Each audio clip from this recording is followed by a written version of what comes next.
Aujourd'hui, on va voir la somme des racines. Lorsque vous avez une somme de racines, d'abord, je tiens à expliquer la somme des racines. Somme des racines, qu'est-ce que c'est? Je vais prendre un exemple. Lorsque vous avez, par exemple, racine, je prends racine de 3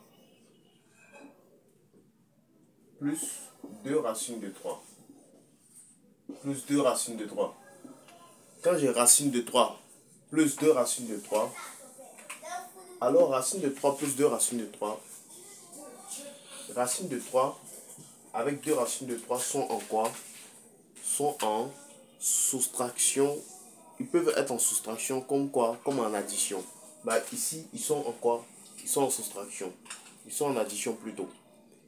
Lorsqu'ils sont en addition, alors on parle de quoi? Somme de quoi? Somme de racines. Il y a aussi ça. On peut avoir racine de 3 moins 2 racines de 3. Ça aussi, on parle de somme de racines. Voilà. Donc, lorsque vous avez des racines qui sont additionnées ou bien qui sont en soustraction, alors on fait allusion à somme de racines. Et l'objectif, n'oubliez jamais l'objectif de somme de racines. Lorsque vous avez des racines qui sont en soustraction ou bien en addition, l'objectif, c'est de faire quoi? C'est de faire en sorte qu'il soit seul. L'objectif, là, c'est de faire en sorte qu'il ait un seul résultat à la fin. Par exemple, je vais prendre ce cas-là.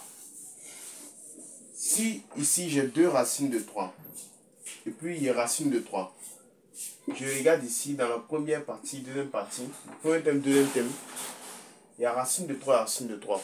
Comme ils sont en addition, je précise, soit en addition ou bien en soustraction.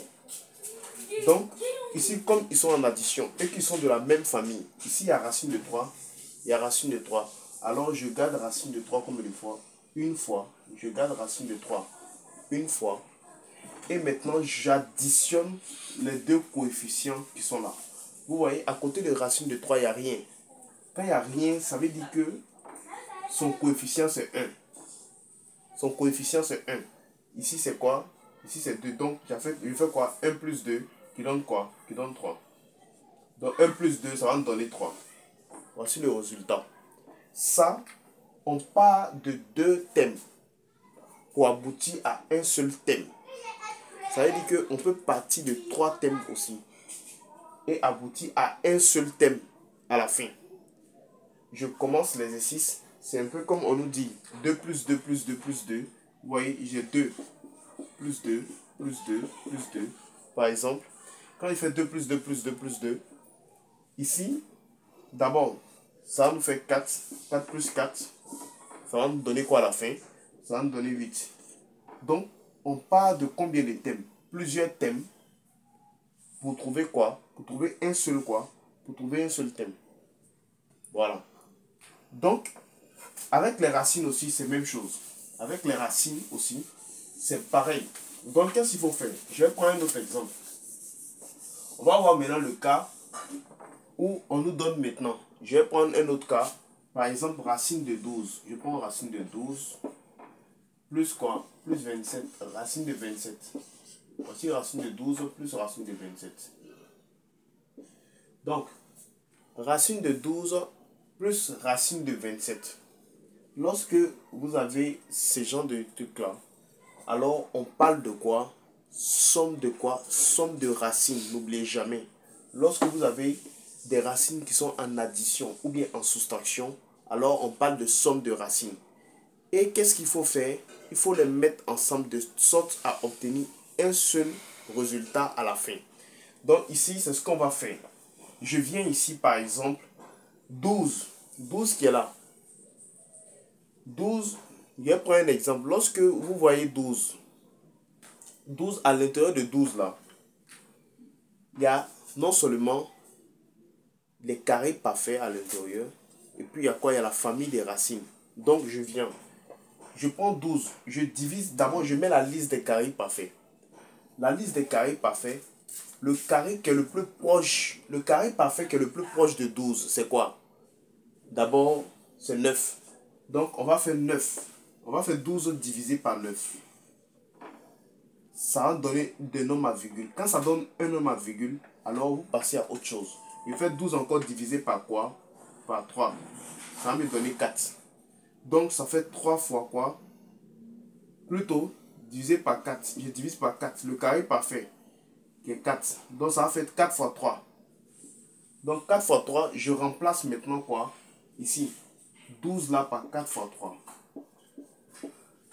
Je remplace 12 par 4 fois 3.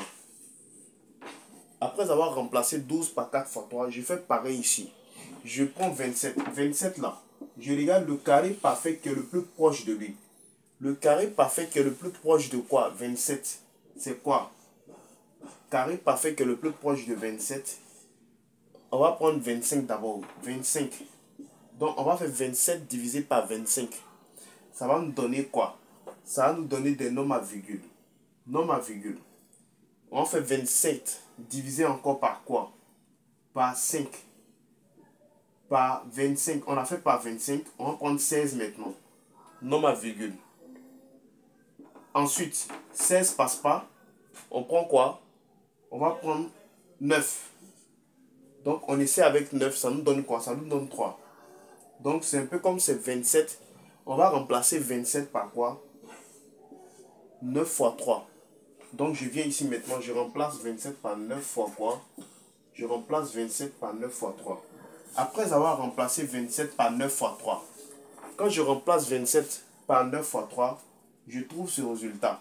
2 maintenant, vous voyez, lui son résultat le voici.